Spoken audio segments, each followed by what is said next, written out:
in welcoming to the podium the Honorable Premier of Nevis, Mark A.G. Brantley.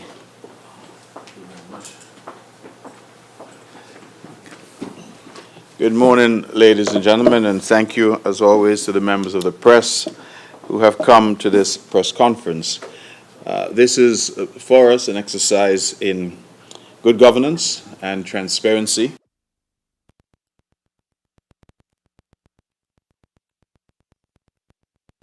For this role as Premier of Nevis, I did indicate to the electorate that it was our intention that if the people repose their trust and confidence in me, that one of the things we would do would be to have a monthly press conference. This is the first time that the Premier's office would be hosting a press conference every month.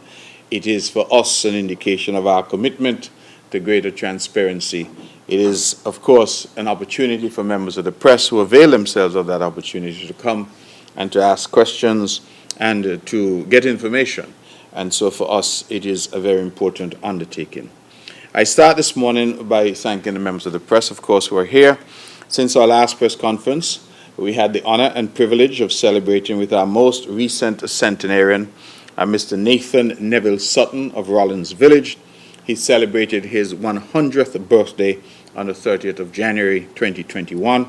I was very pleased, along with the Honorable Eric Evelyn, the responsible minister, and the Honorable Prime Minister, Dr. Harris, who came over from St. Kitts for the occasion, to celebrate with Mr. Sutton.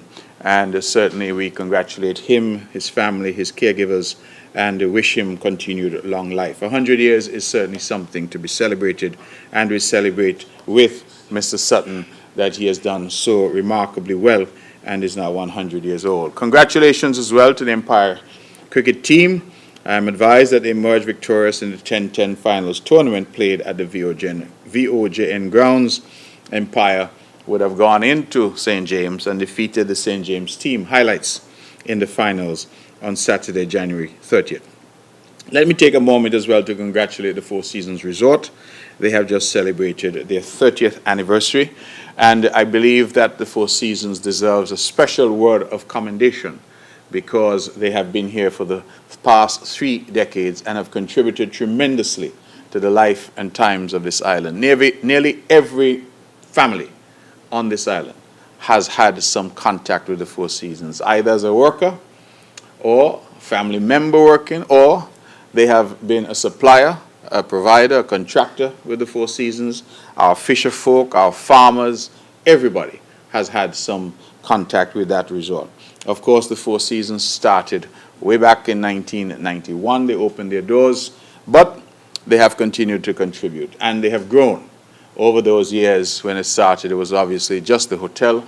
Now they have, I believe, something like in the region of 60-plus villas that form a part of that as well. And so the vision of Four Seasons is still manifesting itself 30 years on.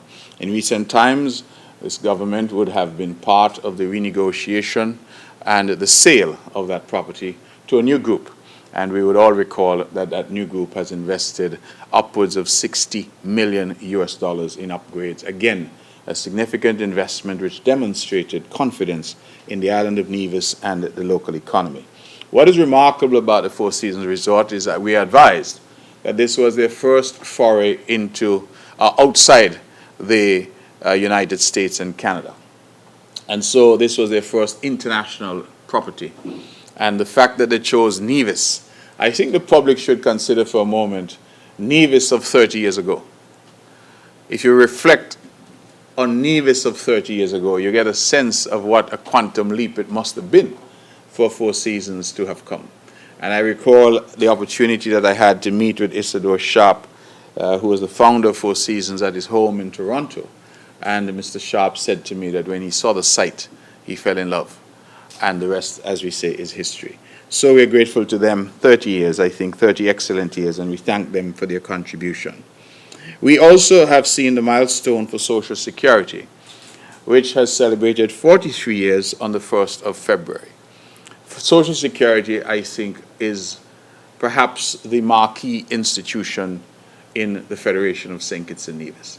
I think as we look at pivotal events and developments for our island and our country, Social Security has to be perhaps in the top 5, at least. Independence certainly is there.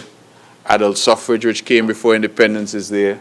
But Social Security has to be mentioned. And that safety net that Social Security provides, more than ever, came to the fore during this COVID-19 pandemic. During this pandemic, it became quite obvious that Social Security and the relevance of Social Security remained quite high. And so Social Security was able to offer some relief to our people in their darkest hour. And for that period of time, last year in particular, when we were deep in the grips of this pandemic, we felt that Social Security came to the fore and came to the rescue. So kudos to Social Security, the Minister, my brother, Minister Hamilton, the entire board, and of course the staff there. They continue to serve us well, and I continue to urge our people to make their contributions, to pay their Social Security, particularly our self-employed, to go in and register. You know, the irony of the last year has been that those who thought that Social Security was not important to them, when the pandemic hit, they found themselves at Social Security's door. The problem was that many who found themselves at the door had never paid a penny to Social Security. But everybody showed up looking for something because they wanted relief. How much more then would Social Security have been in a position if persons were in fact paying and contributing, that when crisis comes, and crisis will come, that they are in a position to help? And so I urge those out there who might be listening to continue to be responsible citizens, to pay their Social Security contributions, because Social Security has demonstrated time and time again that they are a critical institution for the social safety nets that are so important in our country. The Nevis Disaster Management Department would have received a donation of supplies valued at US $28,000 from the United States Southern Command, US SOUTHCOM. The gift was made up of supplies which included foldable cots, cotton blankets, first aid kits, hygiene kits, non-medical masks, gloves, and automatic hand sanitizer dispensers. And so I again thank the United States government. We have had an excellent relationship with the U.S. government, and the Nevis Disaster Management Department has had a wonderful relationship with the U.S. Southern Command, US SOUTHCOM. And that relationship continues to bear dividends and bear good fruit for the people of Nevis and the wider Federation, and we thank them. Let me spend a moment to talk about vaccinations. The public would be aware, and members of the press, some of you would have covered the event yesterday, where the members of the Nevis Island Cabinet, all of us, got vaccinated. The vaccine that is available is the Oxford AstraZeneca vaccine, and we would have been vaccinated yesterday. I, in fact, was the first person on the island of Nevis to be vaccinated in that way. My wife, Sharon, was the second person, and we thought it important to show our confidence in the process. We thought it important to step forward, the cameras rolling, that the public can see that we were comfortable and confident that there was no risk, and frankly, the process, having gone through it, was painless, it was quick, it was efficient. I would want to thank, of course, all of those involved in organizing it, but especially our nurses, who did a fantastic job and who put even someone like myself, who's afraid of needles, at ease. I confess that I didn't feel it. It was so quick that when I was preparing myself mentally for the needle, it was already over. And so it was quick, it was seamless. Now, I took my vaccine just about 3 or thereabouts p.m. yesterday, and it is now, by my watch, just after 10 a.m. the following day. I can say to the public that I have no side effects whatsoever. I have no pain, I have no headache, I have no fever, I have nothing. Now, it may not be so for everyone, but I've checked with my colleagues, and all of them are saying that they too have nothing. I think one colleague said he had a slight discomfort in his arm where he got the shot, but beyond that, nothing. My wife is well as well, and so I think that so far it appears that we have done quite well. I think PS is here, he got the vaccine as well. PS, you okay? He looks dapper as usual, so he doesn't appear to have had any issues. And I have spoken to Dr. Nisbet, who heads our task force here in Nevis, and she also is doing well. So those that I've checked base with before coming here all say that they're doing well. And of course, we continue to encourage our people to get vaccinated. We say to get vaccinated. What we said, don't wait, vaccinate. That is the tagline that they've come up with. Don't wait, vaccinate. The idea is that vaccinations have proven over the years and over the centuries to be a good way to avoid disease and to combat disease. Let us reflect, for example, that we do not have things like polio anymore in St. Kitts and Nevis. All of us in this room have been vaccinated. Many of us got it when we were in school, and it was routine.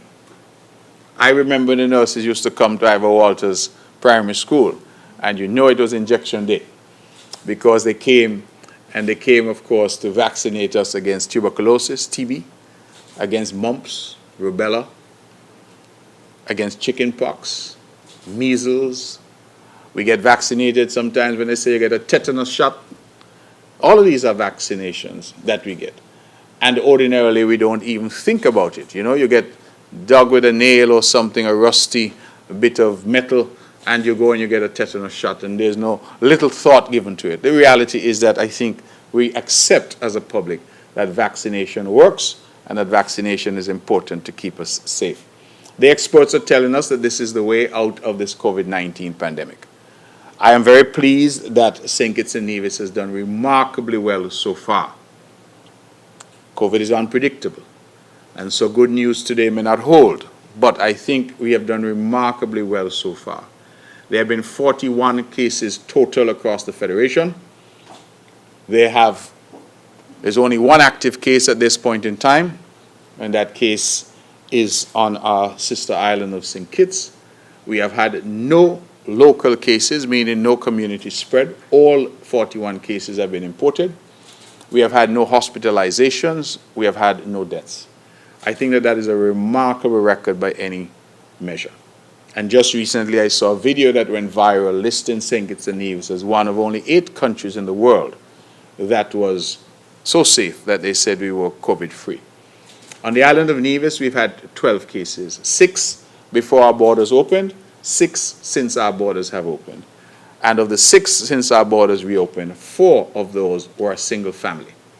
So we've had 12 cases, and I'm thankful that today I can say that in Nevis we've had no positive case since the 6th of January. And so we've now gone a month, almost 2, without any positive cases on the island of Nevis. So we have done well.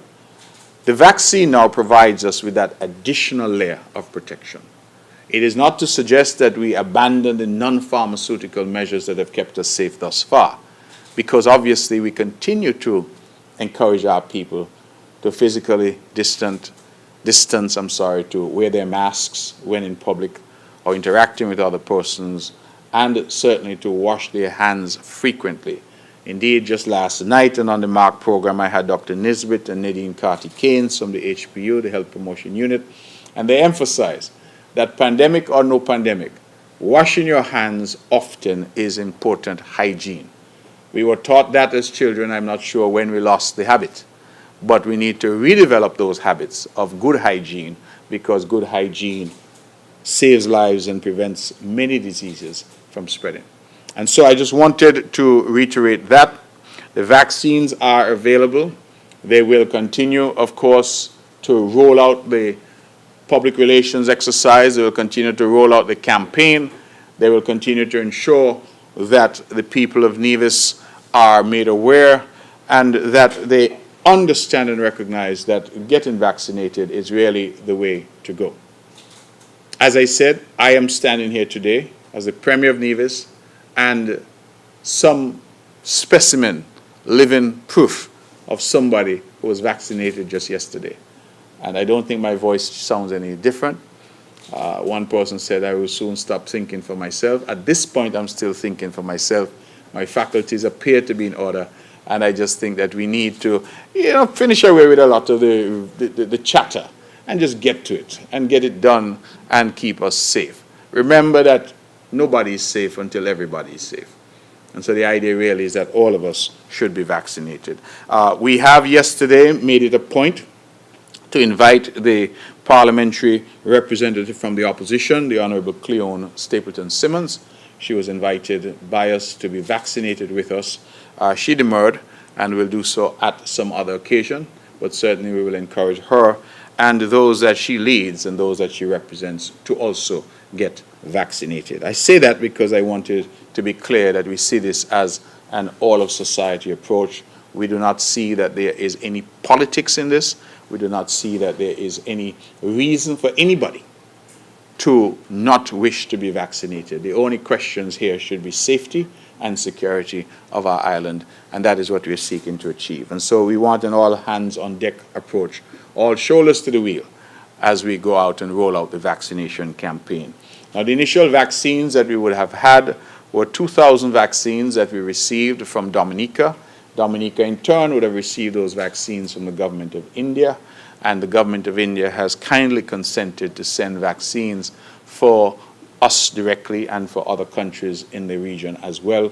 We expect another 20,000 doses from that same vaccine, Oxford AstraZeneca. Those should arrive, I'm advised, very shortly. I know that the arrangements are being finalized. And thereafter, we should also receive vaccines that we have purchased from the COVAX facility, and those should arrive shortly thereafter that. So we expect, in fact, I saw something put out yesterday by the Honourable Prime Minister's office, that we expect that we should have almost 50,000 additional doses of vaccines very shortly. So that will allow us to really move in a mass way to vaccinate as many people as we can and for people to come forward and be vaccinated. There is a priority list, but I think the approach now is that once the vaccines are available, those who may wish to be vaccinated should simply go into the clinic or call the health promotion unit or the local health center and get a date to come in and be vaccinated. So I encourage you to vaccinate. As we say, don't wait, vaccinate. That is what we hope will be resonating with persons as we go. Vaccination, as I said, provides a second layer, second tier of protection to our island, and we wish to have our island safe. We're safe now, we want to be even safer, and so I encourage you to do the necessary. Just so you know, the AstraZeneca, the Oxford AstraZeneca that we're using, that requires 2 doses, and the first dose having been administered, we have taken the position nationally, because it's a national program, that the second dose will be administered 10 weeks later. The science says that it has to be administered 8 to 12 weeks later.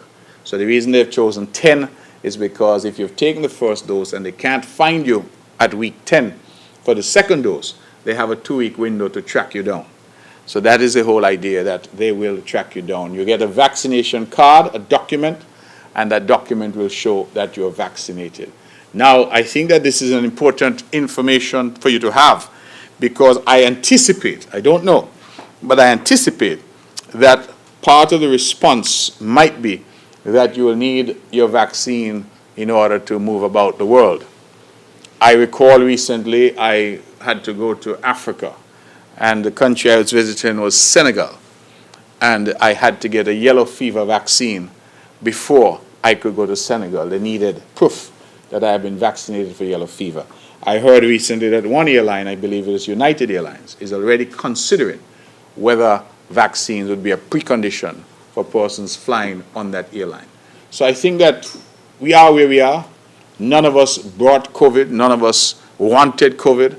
I have said publicly, and I have been ashamed to say so, that when I heard of Wuhan in China, I never thought that Wuhan would reach to Charlestown, but it did. And so we now have simply to respond as best as we can. And the vaccine is the proven methodology. I was very pleased to see that on St. Kitts, the Prime Minister and members of the Cabinet over there were vaccinated. There was, I'm told, some questions as to why the Premier and Minister of Foreign Affairs and the Minister of Agriculture and the Minister of the Environment, being the Honourable Alexis Jeffers and the Honourable Eric Evelyn, respectively, were not vaccinated in St. Kitts. The simple reason was that we felt as the Nivision representatives we should be vaccinated on Nevis, and that would demonstrate to the Nivision people the necessary leadership that we think was required. And so yesterday, I was the first and I'm still standing and I feel well. So I encourage one and all to go out and get vaccinated. Let me switch to the movie business. I believe there's been quite a bit of conversation in the public space. I am very pleased that thus far we have a movie that is to be made here called 1 Year Off. I'm told it's a comedy, and 1 Year Off starts filming today. Matter of fact, let me use this rostrum to extend an invitation to all the members of the press who are here that at 2:30 we will be going to the set of 1 Year Off. They are filming at Crishy Beach, and they've extended an invitation to members of the press to come and to see firsthand what it is they're doing. I saw some photographs this morning, and they've transformed Crishy Beach into a set, a movie set. And I'm therefore inviting you at 2:30, if you can, please, to join me there as we pay a visit, you, the members of the press, and those of you who are interested in the movie business. Certainly, you may want to have a look as to where you might fit in to what is going on. I am very pleased because the coming of these movies is a manifestation of the effort that is being made by this government to diversify the local economy. We recognize that the preoccupation with hotels and tourism, that COVID demonstrated that there was some difficulty in that preoccupation. Because whilst over the years that I have been here, the standard talking point for development has been, no new hotel come. The last hotel that came was Four Seasons, no new hotel. I asked the question rhetorically, if we had 100 hotels, what value would there have been with the airline shut down and the airport shut down because of COVID? So I think that COVID has taught us some valuable lessons. One of which is that we cannot any longer put all of our eggs in the tourism basket, that we have to diversify our local economy. And so we have gone out, we have looked at financial services. The government has thus far been successful in attracting 2 new international banks, and through our legislative initiatives, allowing a third that has been there for some time to be sold and reorganized. And we are grateful that so many people are enjoying quality employment, good paying jobs at those institutions. We have invested significantly in agriculture. We have incentivized construction. We are now looking at something that is brand new and has never been done before on the island, and that is the whole movie or film industry. We haven't stopped there. We are also looking at the fashion and photography industry.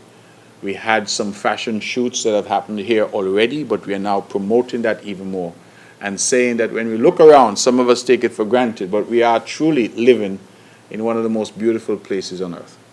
And when we look around, there is much that we have to offer.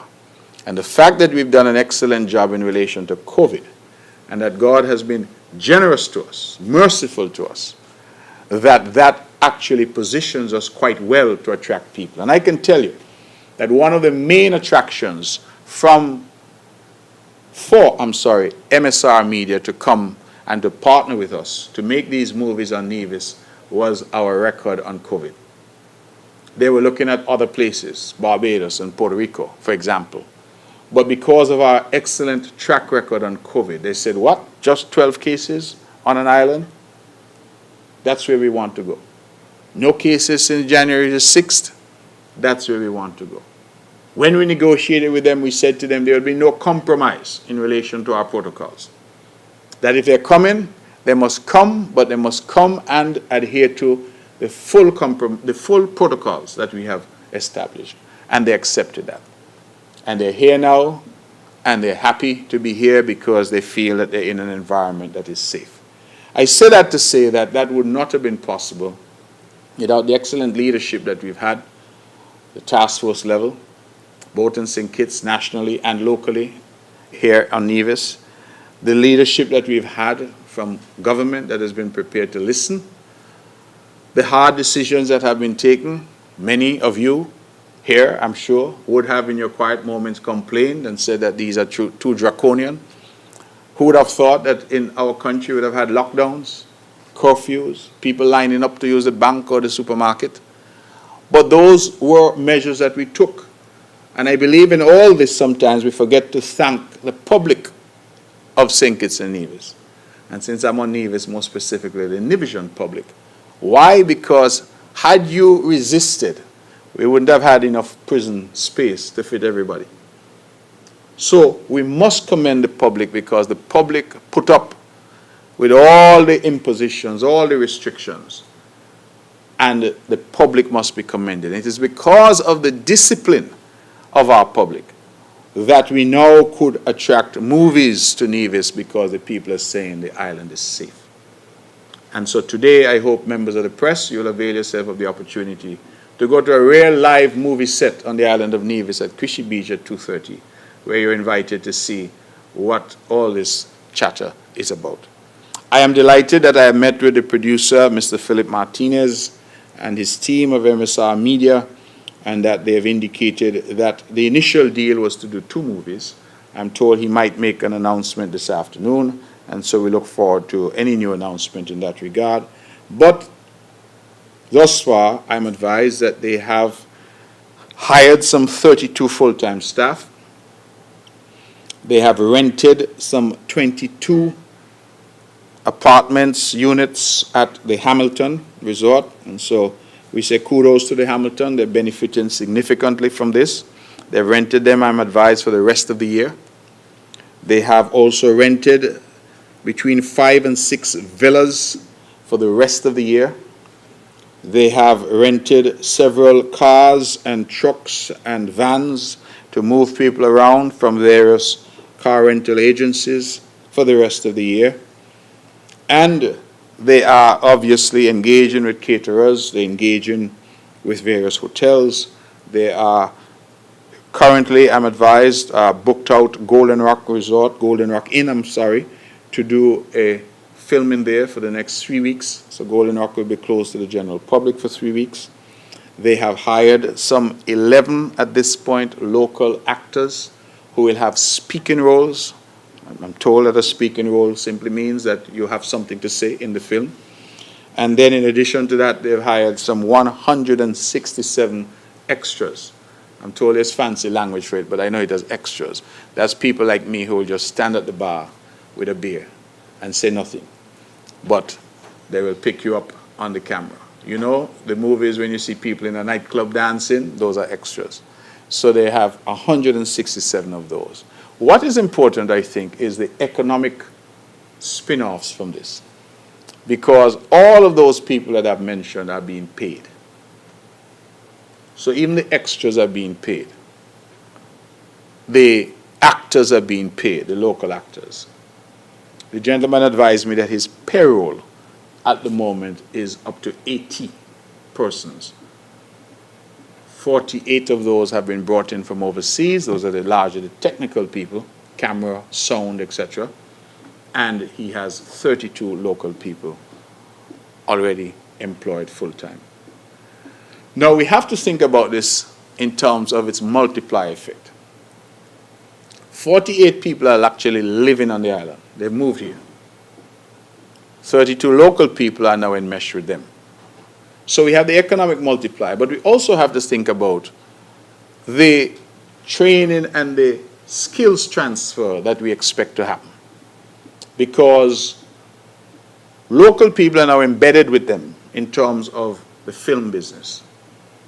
So for those of you who are into videography, for example, you now get the tips, you get to learn what they do to make films. I don't know where the editing and things like that will be done, but more than likely, again, local people would be exposed to that. To lighting, makeup. In fact, the gentleman said to me that they thought that they would have to bring in makeup artists and hair stylists, only to find out that the island has some of the best that are available. So a lot of what they thought they might need to bring, they don't need to bring because people are here and people can do those jobs. And so it opens up a whole new world for our people. Now, to prepare our people for even deeper involvement in the film industry, it was announced, I believe, just 2 days ago that they've also launched the Acting Academy. And this Acting Academy was an idea, the design of it was really to facilitate our people who have an interest. And I say our people because it's open to the people of St. Kitts and Nevis and anyone else who's here, who might have an interest in acting, to be exposed to the skills and the training as an actor. I know some people are probably natural-born actors, but it seems that where films are concerned, some training, and that's why they have acting schools all around the world. So this academy, which has been launched, the idea is to afford, I think they say, up to 20 or 22 persons, if memory serves, an opportunity for free to get training. And why is this important? Because if, as we hope, these two films are going to transform into 6 and 8 and 10 and 20 and 50, then we expect that local people will have an opportunity to be exposed to acting opportunities. So in a way, it's an investment that we are making in partnership with MSR Media in the future of the film industry here. Just to alert the press that the government is not stopping there. We have not said, well, okay, we were able to attract these guys, they're going to do a film. We have already started the process of reaching out to other studios, other independent filmmakers, even television studios, and we have said to them, listen, take a look at Nevis. We're open for business, we're safe, and we can accommodate your film and your filming needs right here on the island. And it is our hope that people will respond positively to that message. And we feel that we are certainly at the cusp, at the entry point of a new industry here on the island and the wider federation that we would wish to encourage. Just to advise that at the same time that 1 year off, a feature film, a comedy based in and on Nevis, and written for Nevis, because I'm told that Nevis is mentioned over 100 times in the script. So that film, while that is happening on the island of Nevis, there is a very popular television series that is also being filmed on the island of St. Kitts, a series called Below Deck. And those persons, I gather, are based at the Park Hyatt in St. Kitts. And I'm sure some of you may have seen that film. It has to do with luxury yachts and persons working and living on those yachts and the sort of antics that they get up to. Very popular. And just yesterday, they were on Nevis filming some of the scenes for Below Deck. So again, it demonstrates how the entire federation benefits. The movies that are being made in Nevis, while they're based in Nevis, will also benefit St. Kitts. For example, one very obvious benefit that I will speak to is that the vast majority of persons who came in as members of crew who quarantined at the Marriott in St. Kitts. So those 48 people, the majority of those actually were at the Marriott in St. Kitts. So there is benefit, and I would expect in the fullness of time that filming will occur on both islands. And what we're doing here is not a narrow sort of vision, but a broad vision. And Nevis, I think, is taking the lead on this, and we are encouraging, of course, persons who are interested across the Federation to get involved. Some members of the press here, if you have the acting bug, get involved. I think that there is tremendous opportunity there. Let me very quickly, because I don't propose to detain you too long today, indicate that the Ministry of Tourism, in collaboration with the Nevis Tourism Authority and the Ministry of Health, will be hosting yet another COVID sensitization seminar. That is, you will recall we have done some in 2020 already. Persons who are working in the tourism sector are required to have this training, especially if they're going to be around international guests. They will have to apply for St. Kitts Nevis approved seal. That certificate is a prerequisite for the issue of the seal and will be issued to participants. That is a certificate that you've participated in this COVID sensitization seminar. Many people have been asking, when is the next one? Because they weren't able to attend those last year. And so please mark this date. There will be a sensitization seminar on Monday, the 1st of March, 2021, to be held at NEPAC Nevis Performing Arts Center starting at 9 a.m. So that is very important, that persons out there mindful and minded to work in the tourism industry, if you're a musician, you're a trumpeter, whatever it is you offer, and you want to go down to Four Seasons and play, you want to whatever, you have to go through this training. And it's available at NEPAC at 9 a.m. on the 1st of March, Monday the 1st of March. Please take advantage. Pinnis Park, it's a popular topic of mine. It is one of the signature projects that we've sought to do here on the island of Nevis. I'm told that work is progressing smoothly. And my dear friend from Taiwan has now indicated that they're at 52.7% complete. So they've passed the halfway mark, 52.7%. Foundation of the visitor center has been completed. They're now running up the walls for that. Outdoor bathrooms are done. Only roofing remains to be done. Cosmetic work is being done in Nivision stone to the outside of these structures. The sewage system for the park, the components have arrived. Those will shortly be installed. And we have already done some 14% of the landscaping because they've decided to do the landscaping at the same time, where possible, as they're doing the construction. The target date, if you recall, is December 2021, and they advise that there have been no delays and that we are well on track. So I would want to just note that things are going well there thus far. The Ministry of Tourism is working assiduously to improve the aesthetics of our heritage sites.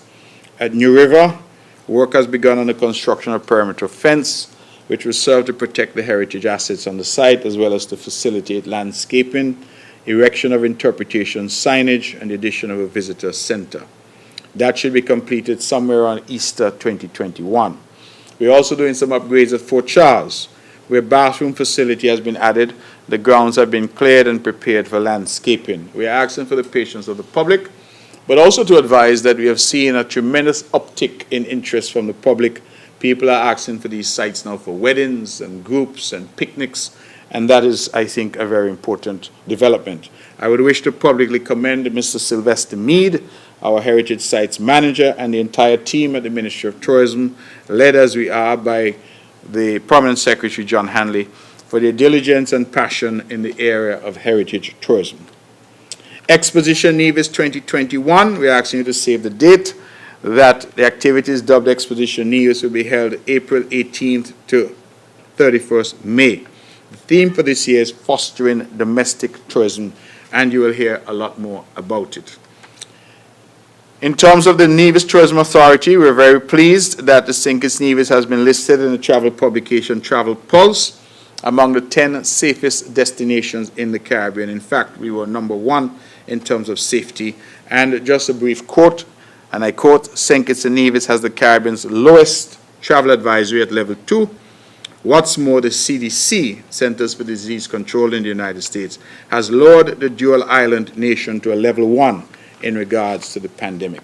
So I think more good news for the island of Nevis and the wider Federation of St. Kitts and Nevis. Let me switch very quickly to the Ministry of Culture, Youth, Sports, Community Development, Telecoms and Information. The closing for the 6th annual 3-month skills training program for at-risk youth took place this morning, Thursday, February 25th, at the Yes to Success Center at Pinnis. You would recall, members of the press, that I had come and was quite proud that we had commissioned this new center at Pinnis. The 6th cycle commenced on October 19th. 3 skills training areas chosen for this cycle were the art of pottery making, heavy equipment operation, and program planners included the OECS digital jobs training offered through the OECS. The pottery sessions were conducted in Newcastle Pottery, while others were conducted on site. A total of 27 youths were engaged during the period of this 6th training session, but 18 saw the program to full completion. The Department of Youth also collaborated with the Department of Youth Empowerment on St. Kitts to host a 25 Most Remarkable Teens Development Workshop on Saturday, February 20th at the Cotton Ground Community Center. The workshop engaged remarkable teens from both St. Kitts and Nevis after they would have received their awards in November. A similar workshop is also slated for Saturday, February 27th on Nevis. Let me use the opportunity on behalf of the Ministry of Education to thank the Rotaract Club of Nevis, which has been the most recent donor of a number of PT3 infrared no-touch digital forehead thermometers. The gesture was done in celebration of the club's 5th anniversary of being chartered. Miss Asia Smitten, the club's acting president, presented the gifts to Ms. Danella Claxton, Principal Education Officer in the Department of Education, on February 3rd. And we are grateful to the Rotaract Club for thinking about our children and donating these infrared thermometers to our Ministry of Education. Let me segue to agriculture. And we have been making some considerable strides in agriculture and food security. We are pleased to announce that our chill facility at Prospect, with 6 walk-in rooms, that is now completed. The facility will significantly improve the food storage capacity on the island, thus reducing the amount of spoilage experienced. We are currently finalizing the operational framework in preparation for a grand opening. The Department of Agriculture, in collaboration with the Nevis Tourism Authority, will on March 8th, and this I think is an important development, begin welcoming visitors to the revamped Cades Bay Agro-Tourism Project. On selected days, visitors will be able to get an educational tour of the farm and various trees and sample whatever is in season. At the end of the tour, smoothies, teas, and a sample of local agro-processed items will form part of the experience. So, for those of you who would want to go on the Cades Bay Agro-Tourism Project, that is a collaboration between the Ministry of Agriculture and the Ministry of Tourism. And it sounds quite exciting, where you can go, and if mangoes are in season, you sample those. If avocado is in season, you sample those. Whatever might be in season, guavas, you sample those.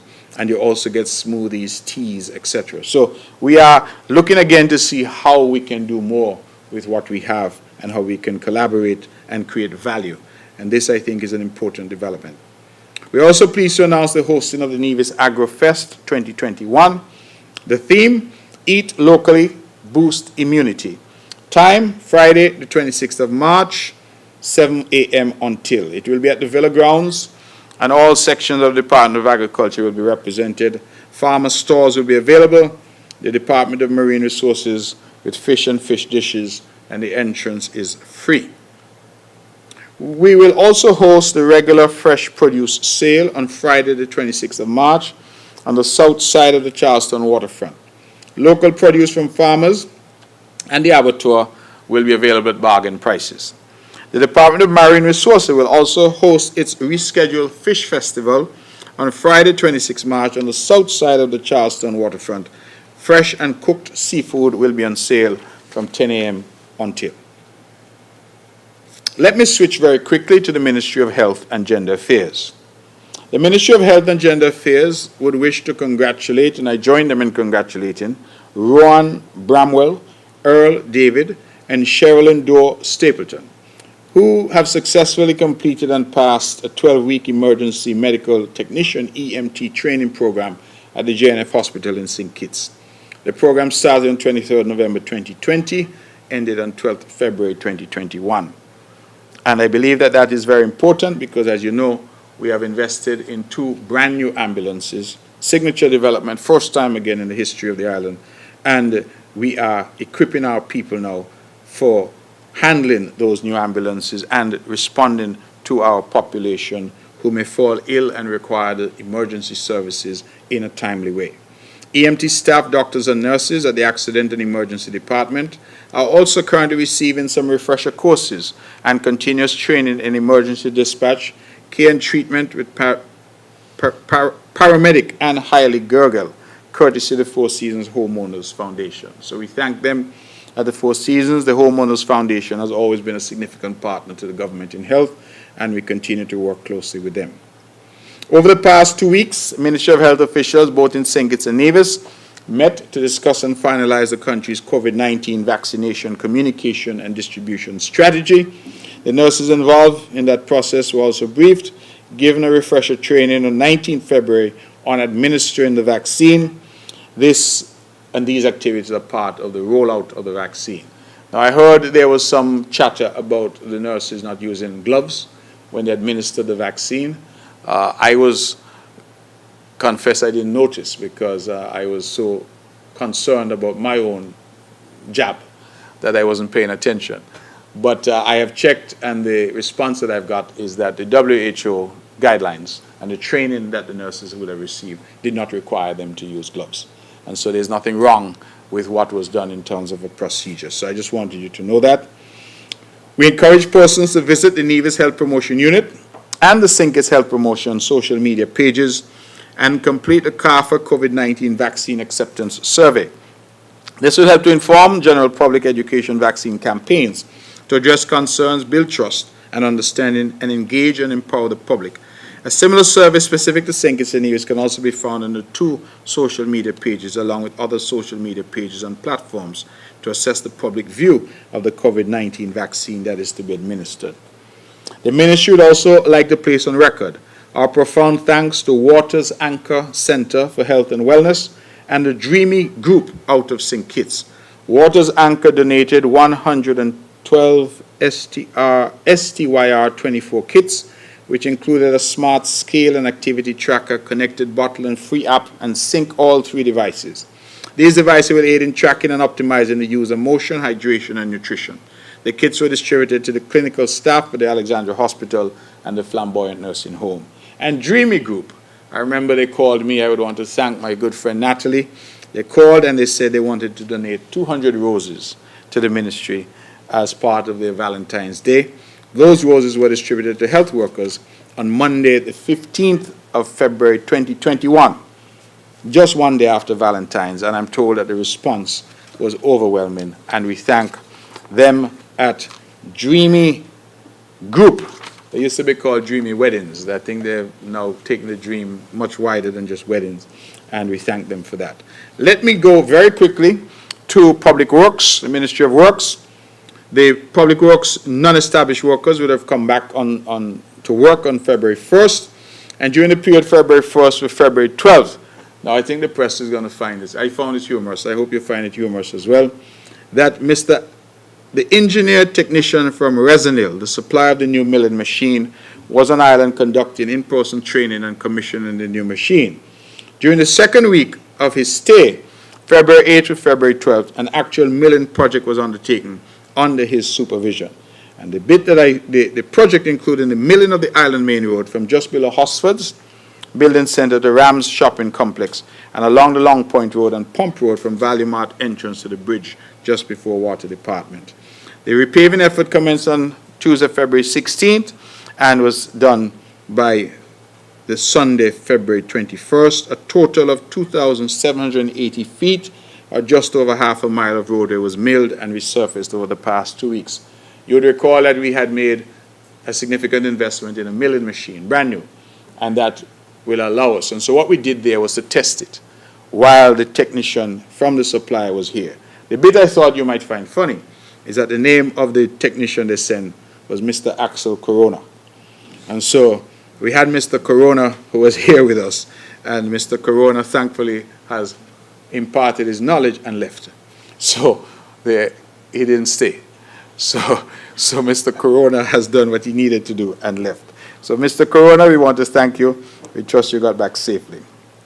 We also are engaged in a number of other activities. The crew from Public Works, you may see them all over. They are up at the garage, the government garage, doing some work there.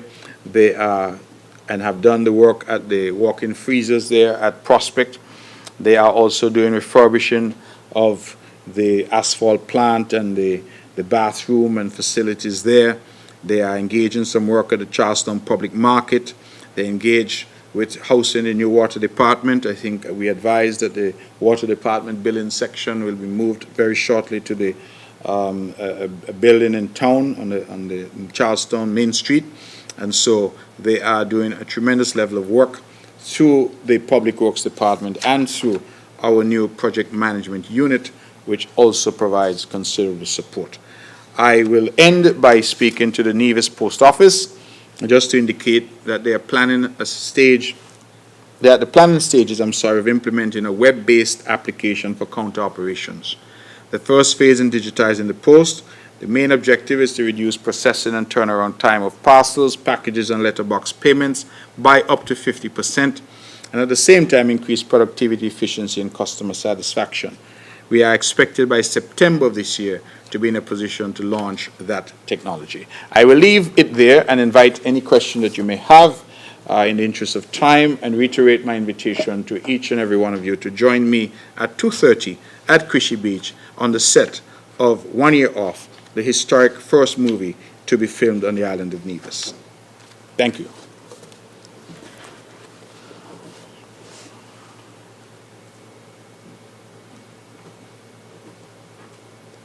And good morning, Monique Washington, St. Kitts Nevis Observer newspaper. Good morning, Ms. Washington. Mr. Premier, with the rollout of the new vaccine, I mean, we already know who will be receiving it first, but is there a percentage or an amount that will be given to Nevis from the over 21,000 vaccines that should be already here? And can we get an update on the progress or the decline in the Nevis Geothermal Project? And has any thought been given to abandon the project and look into upgrading Nevlec's plant instead? Thank you. Monique, thank you very much. Thank you for your questions, always excellent, always professional. In terms of the percentage of vaccines, I think that the percentage that comes to Nevis traditionally is between 20 to 25% or thereabouts. I think of the 2,000 that we got, courtesy of the government of Dominica, 500 of those will have come over. That represents 25%, I think. 500 out of 2,000 is 1/4. So the two ministries work very closely together, and we understand that with the level of interaction between our people, St. Kitts and Nevis, we are one people, we are traveling back and forth all day. It makes good sense, naturally, for us to spread the vaccine across the entire country. Because as I've said and we continue to say, nobody's safe until everybody's safe.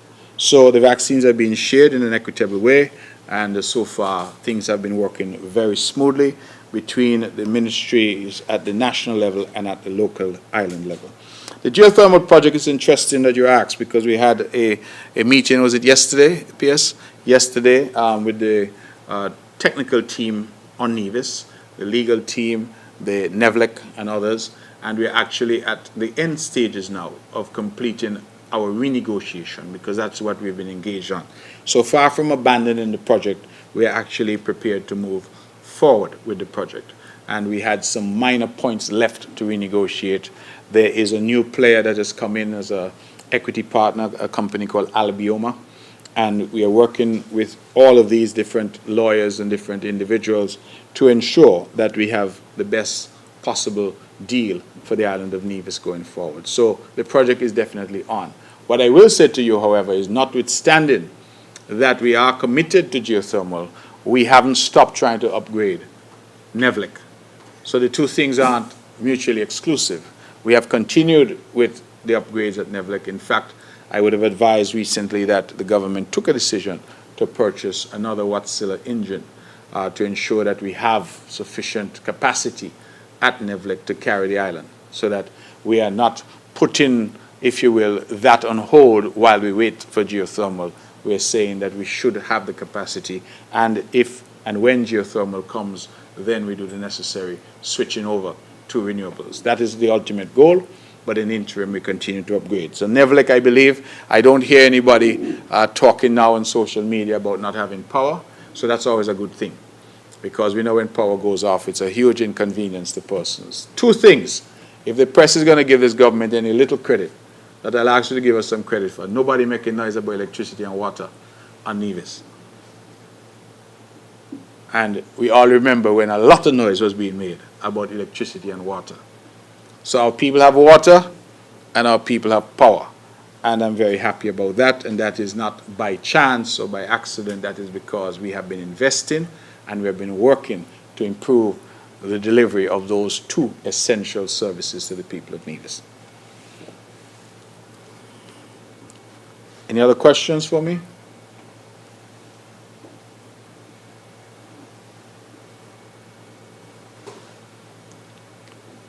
Mr. Premier, good morning. Good morning. German Abel, SKN Vibes. A couple of questions. One, in terms of frontline workers, we know there's been talk that it's up to the individual if they want to get the vaccine or not.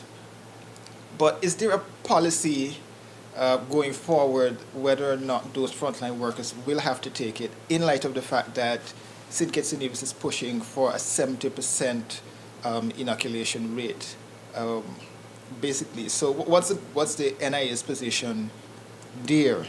Secondly, with regards to the banking issue, issue surrounding banks, we know recently CIBC had regulators did not approve the sale. RBC is out. You're bringing two more financial institutions into Nevis. How concerned are you that we're seeing a lot of the territories, Dominica, Trinidad, still on the blacklist of the European Union, that this will be affecting more financial institutions from coming into the region, as well as those who currently in the region continue to exit? Okay, Sable, thank you for your questions, and thank you again for being here and for your always professional approach. Let me deal with the vaccination issue. I think thus far, nowhere in the world that I'm aware of is the vaccine being made mandatory. However, as I've just indicated in my introductory remarks, it may well be that while it is not mandatory, that it becomes mandatory because of the practices that develop. For example, just yesterday, I was looking at the BBC, and they were talking about employers who are now saying that if you're not vaccinated, you can't work there. And so individual companies and institutions are taking decisions that might end up forcing persons to take the vaccine. But no government, as far as I'm aware, has mandated that the vaccine has occurred because, for a variety of reasons, people have their individual rights, health rights, etc. So we don't expect that it will be made mandatory, even for the frontline workers. What we are hoping that through our media campaign, through our public awareness, that people will recognize that it is for their own protection.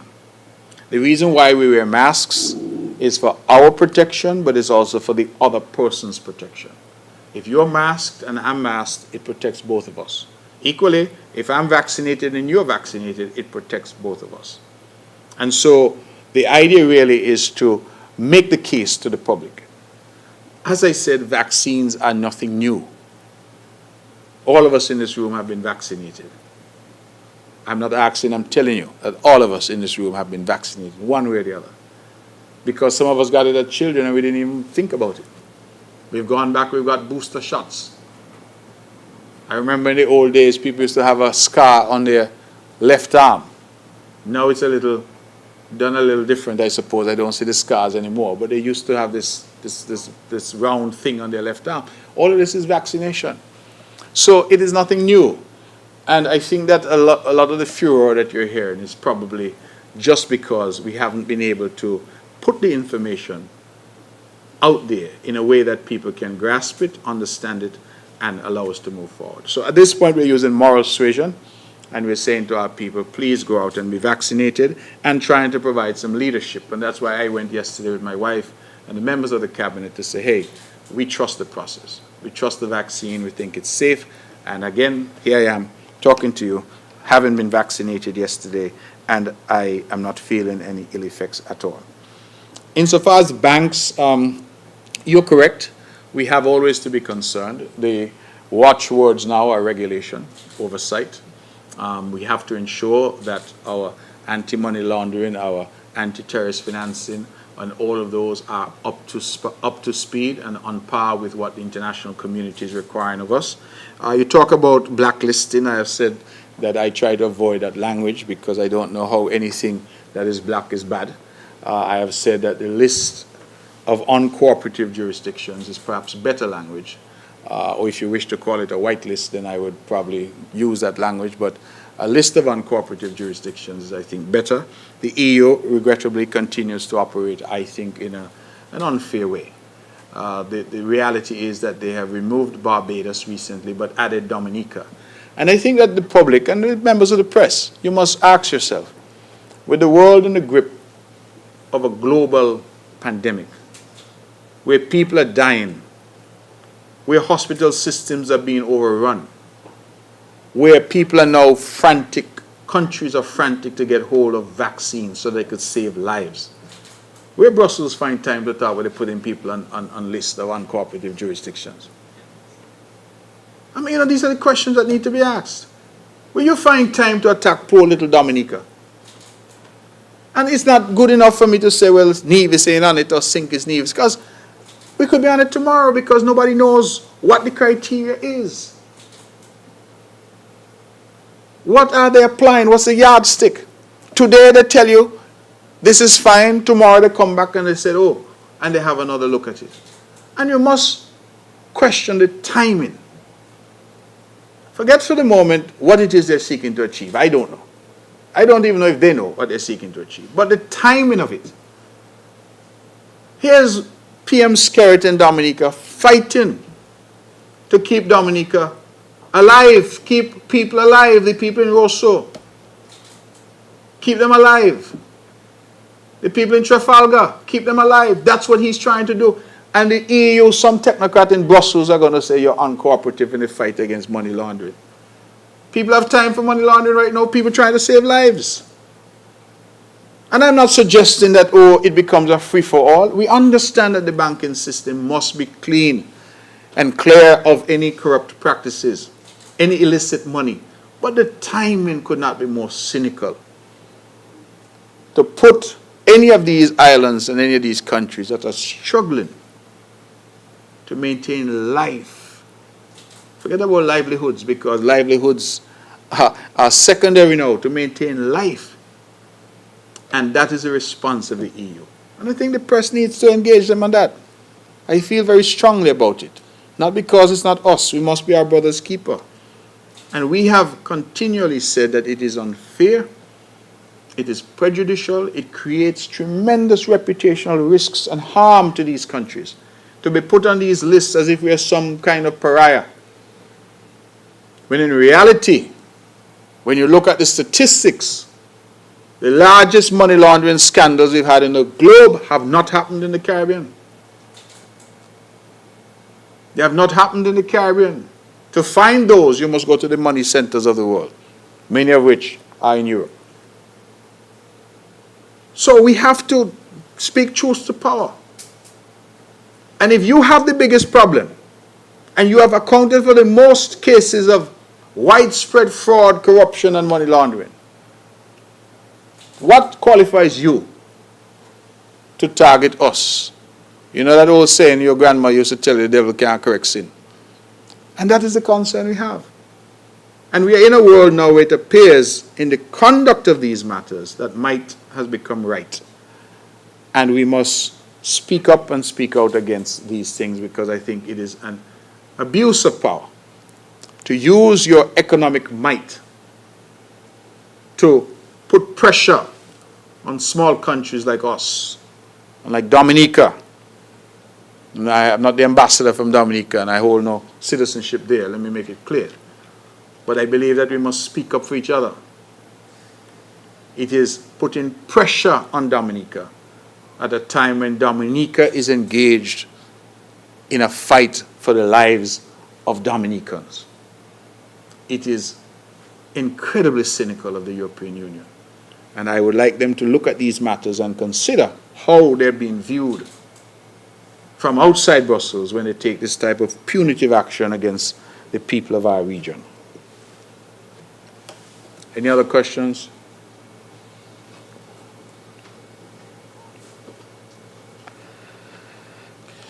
Good morning, Devon Cornelius, WinFM. Just Good a few morning. questions. Can you provide an update on the inaugural meeting of the CARICOM Canada Foreign Ministers Group you recently led a delegation to? And can you provide an update on the investigation regarding the destruction of crops and livestock, as well as how many households on Nevis were affected by NEVLEC disconnections? And lastly, can you provide an update on the one and only resort in terms of the mechanism by which the land is being transferred to the developers? Thank you. Let me start where you ended. land transfer, you say mechanism, I'm not quite sure what you mean. Land is transferred through a legal process in terms of a memorandum of transfer or deed, as the case may be. I'm not quite sure what you mean by the process. The resort that it is intended to build there at Indian Castle, as the press may know, has been under discussion for many, many years. It is something that predated my administration. In fact, if memory serves, it goes back to about 2008, when I believe Mr. Parry, the Honorable Joseph Parry, was the Premier of Nevis. Those discussions were crystallized then. They were reformulated and renegotiated when Mr. Amry, the Honorable Vance Amry, became Premier. And it fell to me again to look at afresh at this deal that was done in relation to lands there. As I understand it, the lands are to be transferred to a company which will be jointly owned by the government and the developer, and that entity, those lands, will then use those lands as security to secure funding for the development of the relevant property there.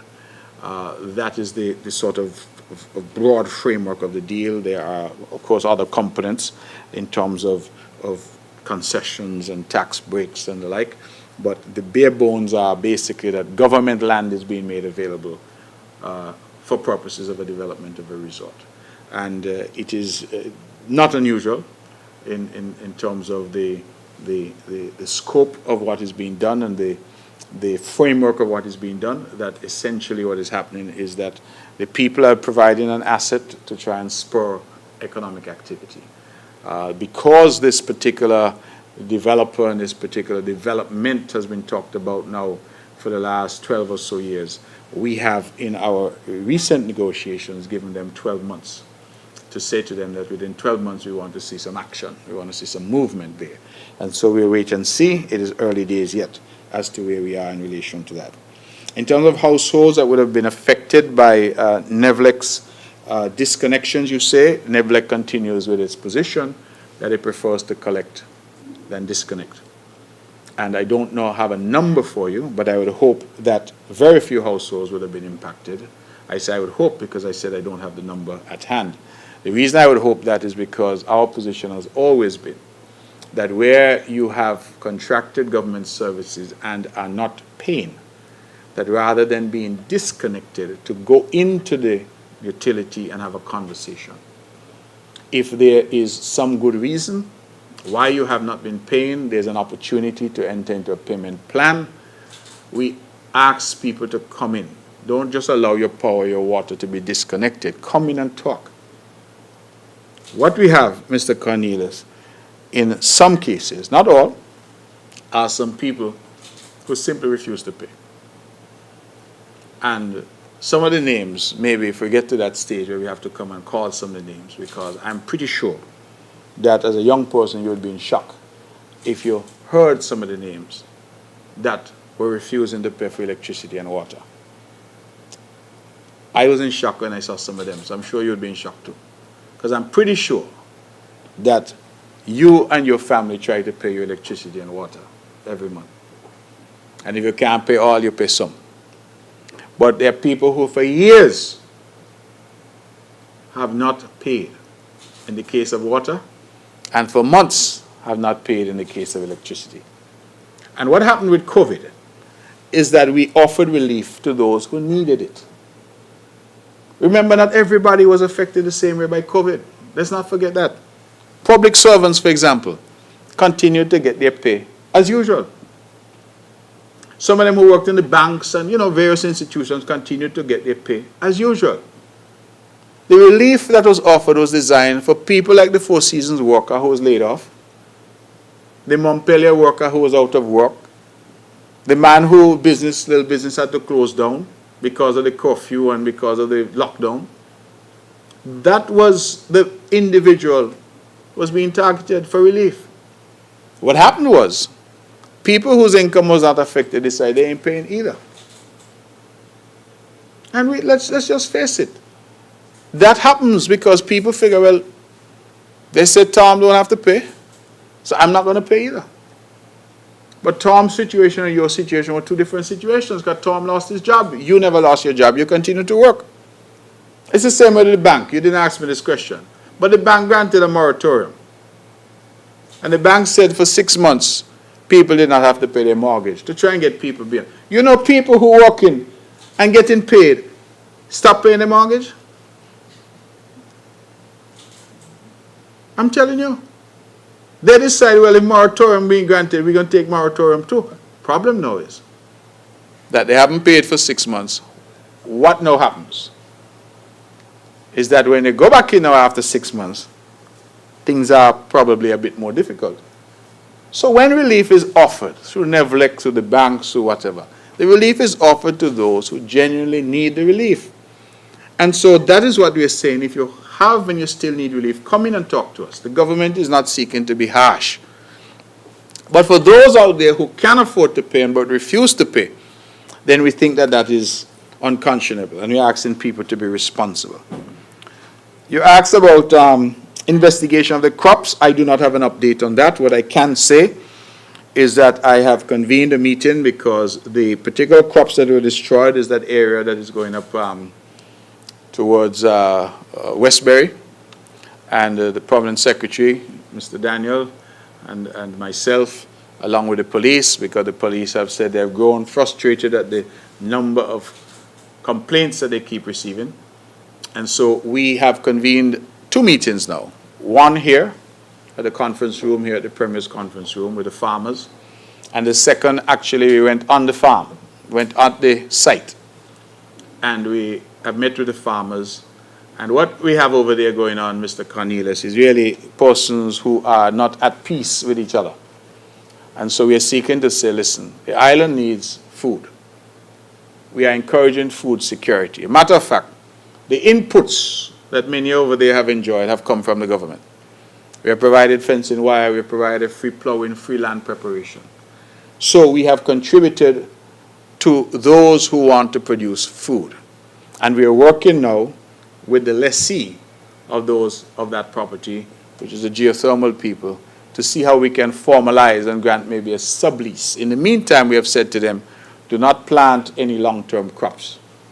So don't plant fruit trees and think that you're there for 10, 15 years, because we do not know at what point you might be asked to vacate. However, short-term crops are quite acceptable, and they will lead to food security. Matter of fact, I was quite pleased that when we went over there, when was it, PS, we were there? 2 days ago? Wednesday? Could it be? Yes, Wednesday. When we went there Wednesday, I left with a nice pumpkin and some sweet potatoes because the farmers are producing. So, Mr. Cornelius, the investigation, I hope, is still ongoing. I do not have an update on that specifically. But in the meantime, I am hopeful that my intervention and the intervention of my office directly with the farmers would lead to some peace over there, and that we would have no reoccurrence of any difficulties with the farmers at that particular location. The Canada CARICOM summit that was done, I think, was successful. It, in fact, involved the Foreign Minister of Canada, Foreign Minister Garneau, who is the new Foreign Minister, and he would have convened with the foreign ministers of the region. I was able to speak as the lead foreign minister in one of the segments which had to do with COVID-19 and the whole recovery efforts and the impact that COVID-19 has had on us. And I was honored to lead the delegation and to lead the effort on behalf of CARICOM in relation to that subject area. Broadly speaking, the conference had to do with COVID and our response. So there was some considerable discussion about COVID, about vaccines and the availability of vaccines. I think that the press would be aware that there is some issue now about vaccine equity and the access to vaccines, because some rich countries have basically bought up a considerable supply of the available vaccines in the world, leaving the poorer countries, including the Caribbean region, to sort of fend for itself. And the problem, and I think Prime Minister Ralph Gonsalves graced us with his presence to make the point to the Foreign Minister of Canada that the problem is that even sometimes you have money to buy, they're telling you they have no vaccines to sell you. Why? Because the EU and Canada and the US have gobbled up hundreds of millions of these vaccines. In fact, some are saying that some of these regions and countries have in fact bought several times the number of vaccines that their population represents. So some of them, if they have 10 million in population, they buy all 50 million vaccines. And so what that is doing is leading to the vaccine manufacturers not being able to keep up and to supply the vaccines to the rest of us across the world. You look, for example, at a continent like Africa, the penetration rate is quite low compared to, say, the European Union or compared to Canada or the United States. So those issues took center stage. We also raised, not me specifically, but the Prime Minister of St. Vincent raised in his own inimitable style the issue of visa access to Canada. It is not just an issue for St. Kitts and Nevis, it's an issue for our region.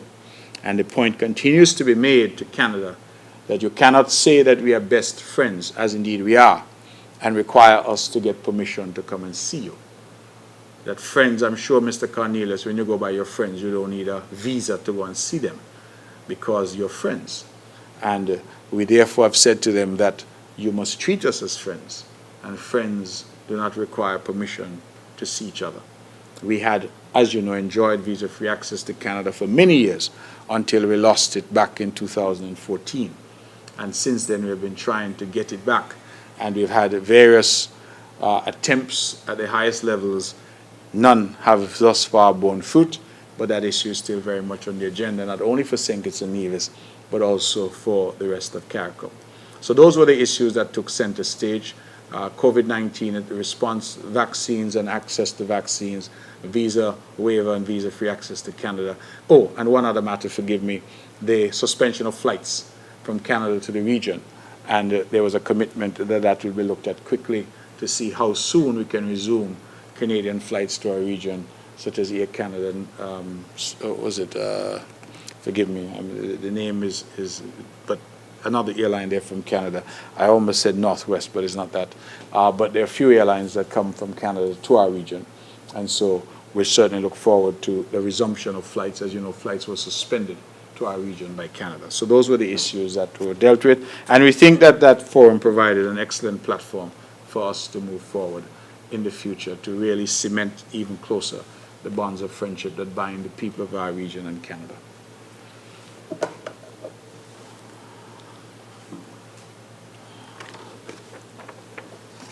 Good morning, all. Good morning, Mr. Premier. Jarvis Brown from Vaughan Radio. Good morning. Just two questions, sir. Can you give an update on the NEPA website? And also, will SKN source vaccines from other companies, or is it that the Oxford AstraZeneca is more efficacious at the time, sir? And those are my two questions. Thank you.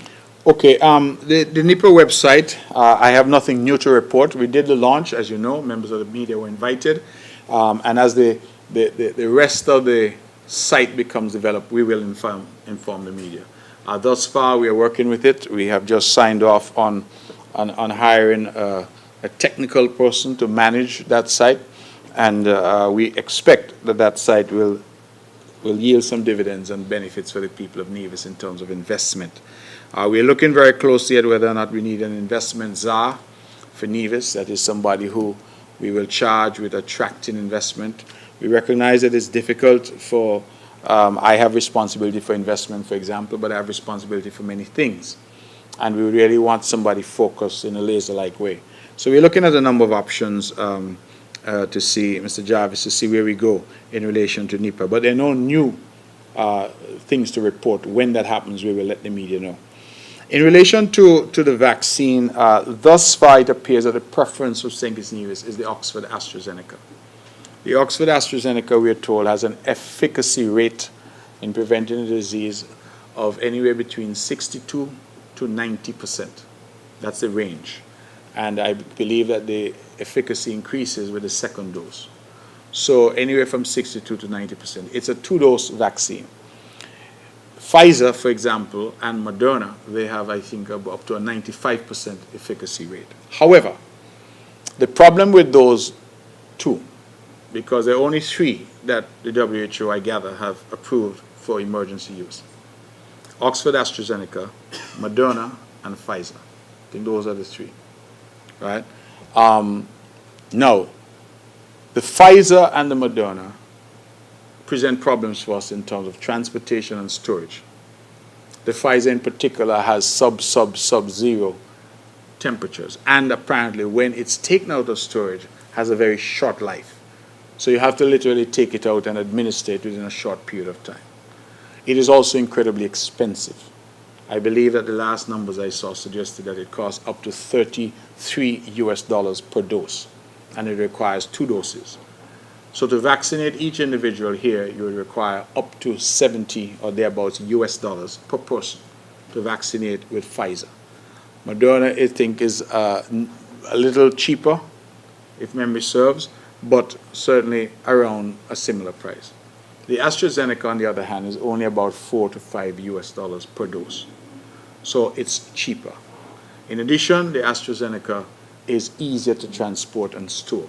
It can be stored, we're told, from 2 to 8 degrees. So a regular refrigerator, you can store the AstraZeneca. You can't do that for Pfizer and Moderna. You need to invest significant sums in those types of freezers to store those. So there are a number of practical reasons. Bearing in mind that we live in the tropics, naturally the environment is a warm environment. There are a number of factors that we had to look at here. Cost, ease of transportation, ease of storage, shelf life after it's taken out of storage. All of those were factors that we had to look at. And so AstraZeneca was determined that that would be the choice. So we're using the Oxford AstraZeneca. Initially, these initial supplies are out of India, and then, of course, we hope that those that we're going to get through the COVAX facility will become available. Are there any other questions? 2 quick questions, Mr. Premier. One, this is in your capacity as Minister of Foreign Affairs. I know India has been doing a lot in supporting St. Kitts and Nevis with regards to its fight against COVID, but has the government approached any other country, territory for assistance outside of Taiwan? And I don't know if you have this information. Can you tell us how many vaccines we should be expecting tomorrow in the tranche that is coming from India?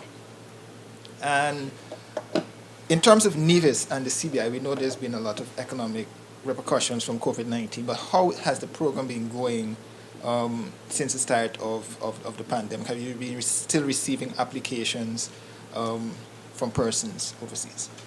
Well, thank you. Let me start with the CBI because that is not really a question for me. CBI program is handled exclusively on St. Kitts. So the Prime Minister will be better placed as the minister with responsibility for that, because applications don't come to Nevis, they don't come to the Premier. Even for developments that are on Nevis, everything is processed on St. Kitts. All the fees are paid in St. Kitts. So even if you have a development on Nevis that is a CBI approved development, everything for that development is still handled on St. Kitts because of how the CBI program is set up. So there really no direct involvement with the Nevis government and citizenship by investment, other than for us to approve or to give our consent that a particular project be designated. So all the processing, all the numbers, etc., would go there. And I don't have those numbers that would indicate whether we're up or down insofar as CBI is concerned. But certainly the Prime Minister would be in a position to answer that. In relation to have we approached other countries, diplomacy is what it is. We approach partners, yes. In fact, I'm here now. I'm going to rush back because CARICOM Heads is actually having a meeting as we speak. The intersessional is happening, and St. Kitts Nevis's delegation is led by the Prime Minister. It's being done remotely. But part of that discussion is whether or not we ought to send basically letters of request to other countries. India has stepped forward in a very significant way. And I think that that is consistent because it was at the United Nations General Assembly in 2019 that Prime Minister Modi would have met with prime ministers from the region and gave a commitment that he would want to have better relations with the Caribbean region. And I believe that he has definitely kept his end of the bargain in terms of closer working relationship. Because with all the wealth that is available for countries globally, the truth is that India has been the one country that has stepped up in a significant way. I am advised that the vaccines we ought to receive tomorrow will be 20,000 vaccines. I said tomorrow or shortly thereafter because the transportation is being sorted. St. Lucia is to receive as well. St. Vincent is to receive as well. Suriname is to receive as well. Antigua and Barbuda are to receive as well. So India is assisting all of those countries. Of course, India has also assisted Barbados and Dominica. And Barbados, out of its supply, was able to assist Trinidad, I think, and Dominica, out of its supply, was able to send some, I think, to Antigua and to St. Kitts and Nevis. So India has stepped up in a significant way. Are we speaking to others? The answer is yes. As we know, through negotiations, Taiwan has offered some $600,000 for the purchase of vaccines. And if you did the math, I just pointed out that the AstraZeneca is costing about $5 per dose. So if you divided $600,000 by $5, you get a sense loosely of how many vaccines we'll be able to purchase with that very generous gift from Taiwan. As I've always said, Taiwan is not just a friend. Taiwan has been our best friend over the years. And then we have Venezuela as well, that has recently proposed some $200,000, again, for the purchase of vaccines. So the truth is that with 600,000 US from Taiwan, 200,000 US from Venezuela, with the commitment we've already made insofar as the COVAX facility is concerned, we should have enough vaccines to vaccinate the entire population of St. Kitts and Nevis. And we hope that we can get to a point where we can say that we have 100% penetration. But if not, at least let us get to the point where we achieve the magic number for herd immunity, which is 70 to 80%. So through diplomatic efforts and the continuous engagement with our diplomatic allies, I believe that we're in a good place insofar as vaccines and vaccinations and availability are concerned. Any other questions for me? No? Okay. Ladies and gentlemen, thank you very much. This has been short and sweet. I invite you again at 2:30 to join me, please, on the set of 1 Year Off at Krishi Beach, and I hope to see you there. Thank you, and God bless you.